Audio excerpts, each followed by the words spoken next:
Hello and welcome. This is part one of our LIC History Through Maps series. This is being put on by the Hunters Point Parks Conservancy with our guide for the tour, Andrew Capuchinas, who is a local LIC resident, amateur historian, map maven, and member of the New York Map Society. I'm Casey Chamberlain with the Hunters Point Parks Conservancy.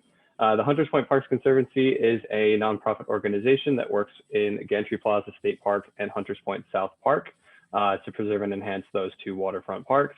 Our main work involves free public programming, both in park and virtual, like this one, as well as volunteer activities and some other additional park maintenance efforts. If you want to know more about our work, you can check us out at hunterspointparks.org. And yes, I'm happy to have Andrew Capuchinas with us today, who's going to be guiding us through some interesting LIC history from a map-focused perspective. So Andrew, would you please introduce yourself and we can start the presentation. Well, hi, thank you for having me, Casey, and thank you for everyone who is watching this. As you can see on the slides that open this presentation, we're going to be you want that on? There we go. This is going to be a 5-part journey. Today I'm going to be talking about and having a conversation with Casey about what happened in the Long Island City area way before Henry Hudson's arrival in 1609. I was a resident of Blissville in Long Island City from 1949 when my parents first came here. I was born in a German refugee camp after World War II. And after my parents were there for 5 years waiting for the US to open up for immigrants and refugees from the war, you had to have a guarantee of a job and a place to live by someone in the US. And Blissville, Greenpoint, Maspeth were hotbeds still today of Lithuanians and Poles. And my father's cousins lived in Blissville, and we came to it in 1949. I was 2 years old with the prospect of starting a new life. I moved away from Blissville and upgraded to Maspeth, which was a much larger Polish-Lithuanian community in the 50s, and eventually came back to Hunters Point South in 2018 for what I think is an interesting reason. My wife is an artist and a poet, and we had just sold our condo in Jersey City and were prepared to rent for the rest of our lives. And the first thing she did was find a studio. And Long Island City has lots of large industrial buildings, some of which have been turned into artist studios. So we first decided on a studio for her just east of Annabelle Basin. And after that, we started looking for places to live, and we happened upon Gantry, Park Landing South on 50th Avenue and 2nd Street, and we love living here. So next slide. So going back in time at this point, in fact, we're going back 18,000 years ago, there was an ice sheet that started forming over 2 million years ago, and had reached its greatest extent about 18,000 years ago. It was 2,000 feet thick over Long Island City, which is circled on this map. And the glacier stopped because it had gotten far enough south so that the warm weather prevented it from getting any further south. Itself, all of Long Island is basically a terminal moraine. It's the end of the glacier. And the southern part of Long Island is where the biggest rocks were left over. And north of that is an area that was scoured pretty much, that was flattened by the glacier going in and then back out again. So as you see, Long Island City's average elevation is about 14 feet. And as I say here, that's going to have consequences for future flooding. You see that dark area on that map going from Forest Park in Woodhaven to Greenwood Cemetery in Brooklyn is basically a 200-foot high ridge. And that was pretty much undeveloped over the years because it was hilly and rocky. Cemeteries, golf courses, and parks became the way to go. And there were certainly a lot flatter areas for developers to work on. There are glacial erratics, those boulders that were left behind. Some of the more famous ones are further east on Long Island. There are a couple in Central Park, but Long Island City has its own glacial erratic. Next slide. And it's even identified on Google Maps. Mm-hmm. See in the center there, it says ancient glacier rock on Google. And here's a picture of it also from Google. And it rises up from the street level. And I understand that its primary use today is as a skateboard ramp. It's also been used for like kids to play on a bit. I was actually on this over here in this plaza like last weekend, and there's lots of chalk markings all over it. It's kind of cool that they turned this whole area, this whole section of the street into like a DOT public plaza. So there's lots of seating and picnic benches, and it's like a nice outdoor space. So I know that kids like to kind of run around on it. I'm sure they're not aware of how old and ancient it is, but they seem to have fun. On the next slide, you'll see a flood map thanks to the government, and the areas that are darkest blue are the ones with the highest chance of flooding. But you'll notice that means the highest chance means a 1% chance of flooding, a 26% chance over the life of the 30-year mortgage. The lighter blue, which is most of Long Island City, except for that extreme southern end of Hunters Point Parks, you notice that that's always been an elevated area. And you'll see on maps that I'll be showing in future episodes, it was always higher, and that was the first place where there was actually commercial development on this part of Long Island City. But the development of Hunters Point Parks, beautiful as it is, has a utilitarian aspect, and that is to help mitigate the effects of flooding. And that work progresses as we speak, and you'll see in the very last episode, we'll be talking about what future plans are for the parks. The next slide.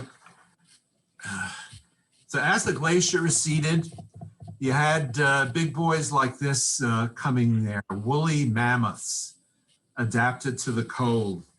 At the same time that woolly mammoths were there were also woolly rhinoceroses, wild horses, bison, reindeer, muskox, and all these animals were probably hunted by indigenous people who were also moving north at the same time. On the next slide, you'll see that one of the later movements into the area were of mastodons, who were relatives of the elephants, attuned to a warmer climate. And hunter-gatherers came in right around the time that mastodons became extinct in the Long Island City and New York City area. And I don't think that that's a coincidence. Other animals that left at the time were the larger animals like bison. And as they moved further north or further west, these hunter-gatherers also followed them. On the next slide, The more permanent set of inhabitants came to the region around 3,000 years ago. We know that from what they left behind, bows and arrows, spear points, and they've documented something like 8,000 early encampments throughout New York City. This area, Long Island City, has probably been continually inhabited by Native Americans since about 3,000 years ago. And at that point, it was a very geographically diverse area with lots of hills, valleys, forests, fields, freshwater wetlands, salt marshes, beaches, springs, ponds, and streams, and with abundant wildlife, everything from bears and wolves to songbirds and salamanders, clams and oysters, all sorts of fish, porpoises, and whales. And all of that animal life supported permanent settlements. Wow. Andrew, would you say this region was particularly fertile and biodiverse as compared to other parts of the New York City region? That's what some of the experts have determined. There's a fellow named Eric Sanderson who wrote a bestseller a number of years ago called Mannahatta, and I'll be using some of the recreation maps that he produced for that book that said that there was an enormous variety of wildlife and plant life in the area, thanks to all of the streams and the soil. As a glacial moraine, there was a lot of ground up soil in Long Island and Long Island City. And of course, that was conducive to agriculture. So yes, I think the scholarly assessment is that this was an area of abundant wildlife and plant life. Wow. Next slide. So who were these Native Americans? There are lots of different maps of the area and actually different names for the tribes. So depending on which map you focus on, you're going to see somewhat different information. I chose this one, and it was created by the Delaware Nation. And they call themselves the Lenape, or original people. Delaware was a name given to them by the European immigrants. And the Lenape were, as a larger language group, were a part of the Algonquin family. They were spread out from upstate New York to eastern Pennsylvania and all of New Jersey, and then divided up into three different dialects. The Munsee, who were the Lenape in New York City and Long Island City, the Unami and Unlaktigo, which are just divisions of their dialect. This map has a little square for the Ramapos, and it's an interesting conundrum for people in general, because the Delaware Nation does not recognize the Ramapos in northern New Jersey as a Lenape tribe and say that they're descended instead from the Dutch and from the slaves of the Dutch. The Ramapo would dispute that, and depending on where you go on Wikipedia, you're going to see very divergent explanations for exactly who the Ramapo Nation is. Next slide. This is a 19th century engraving of longhouses of the Lenape in Manhattan prior to European settlement. You can see why they're called longhouses, and they were meant to include close family members. They were pretty big, and there are the remnants of the stakes that were used to support the walls of these longhouses.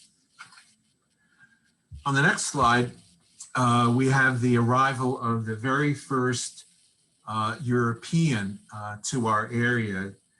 Verrazzano was asked by King Francis I of France in 1523 to explore the American coast from Florida to Newfoundland to find a sea route to the Pacific and to India. By this time, they knew that Columbus had not found India, and Verrazzano, on his ship coming north up from Florida, was the first European to see New York Harbor. And this is a painting that shows him landing at the northern tip of Staten Island. And of course, given the attitude of Europeans versus the Native Americans, of course, they're shocked and surprised. And he is, of course, shown as a savior bringing civilization. What he said actually in a diary was that we found a very pleasant place situated amongst certain little steep hills, from amidst which hills there ran down to the sea a great stream of water, which was the Hudson, later named the Hudson, which within the mouth was very deep. Any great vessel may pass up that area. He said he found natives in feathery crowns and anklets and said they were very friendly. The next slide. 2 years after the establishment of Jamestown colony in Virginia, Henry Hudson, an English sailor who was hired by the Dutch East India Company also to find a northeast passage to India, entered New York Harbor, and he went further up. He went way further up the river that eventually would be named after him. And it's an interesting historical fact that what he wrote back to his superiors at the Dutch East India Company, and for many decades after, they felt that the main colony would be around Albany, that the New York City area would be useful primarily as a gate protecting the passage to Albany, which was going to be the major settlement. Now, why would they have chosen Albany? Because that was the furthest north that European settlers landed and built up. And it was the place where Native Americans came to bring furs to trade with the European colonists. At the time that Henry Hudson came in, there was no doubt that Albany was going to be the big city, and that New York would simply be a stop along the way. How things change. Right. When did the New York City area end up sort of getting its first European colonies then? It was not too long after. It would be the Dutch coming and forming New Amsterdam, maybe a decade after Henry Hudson came, started New Amsterdam. But again, it was still meant to be a stop on the way to Albany. Wow. On the next slide, Eric Sanderson's recreated map of what the New York City area looked like in 1609 is on the left side, and I've drawn a line roughly about the Long Island City area, and you see the dark green tree cover and the light green, which would have been wetlands, salt marshes, swamps, streams. Newtown Creek at the southern end of Long Island City was originally a pathway for farms on eastern Long Island to come in with product on canoes and on boats to Manhattan. So it was a gateway river to the colony at the southern end of Manhattan. And you'll see also, remember that high point on the flood map of Long Island City, there's that dark green part of the southernmost end of Hunters Point Parks, that high area where they're building a school, and they're also putting up some very high residential towers. Again, that was a high point even then. Wow. So we've gone from prehistory to 1609.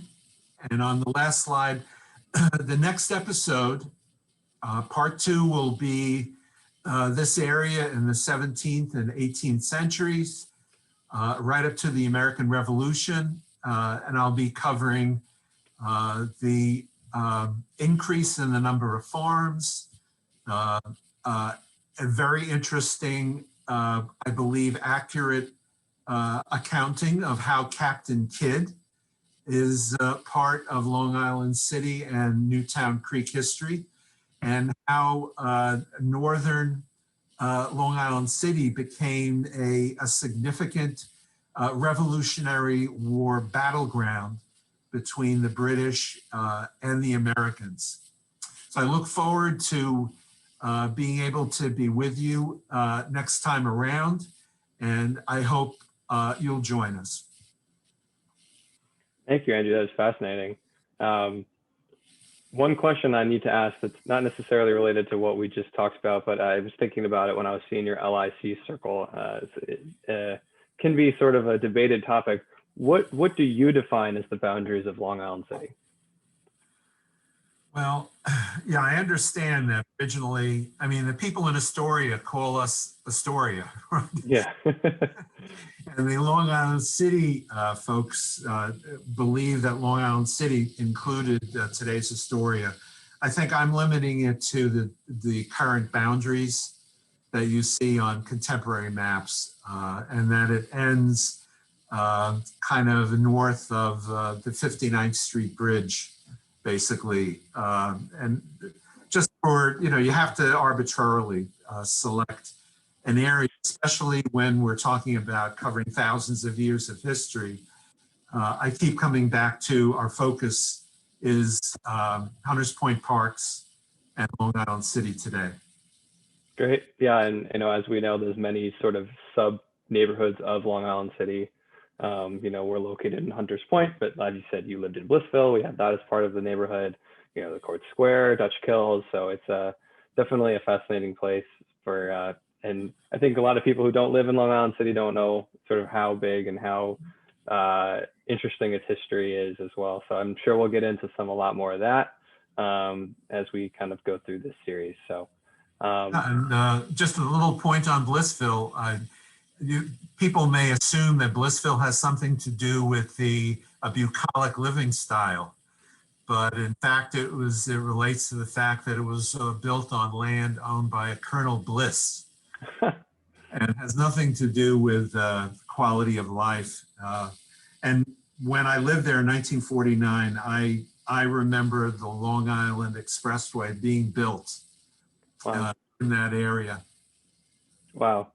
Yeah, some of those origins of names are fascinating. You lose those stories, but it's kind of great to hold on to understanding where they came from, because there's so much, different names for different places in New York as well, and their origins are vast. So I'll be covering some of those in later episodes. Yeah, I was there. We're going to get into the naming of Hunters Point probably at some point, I would think, right? Oh, and Maspeth for the Maspetchis.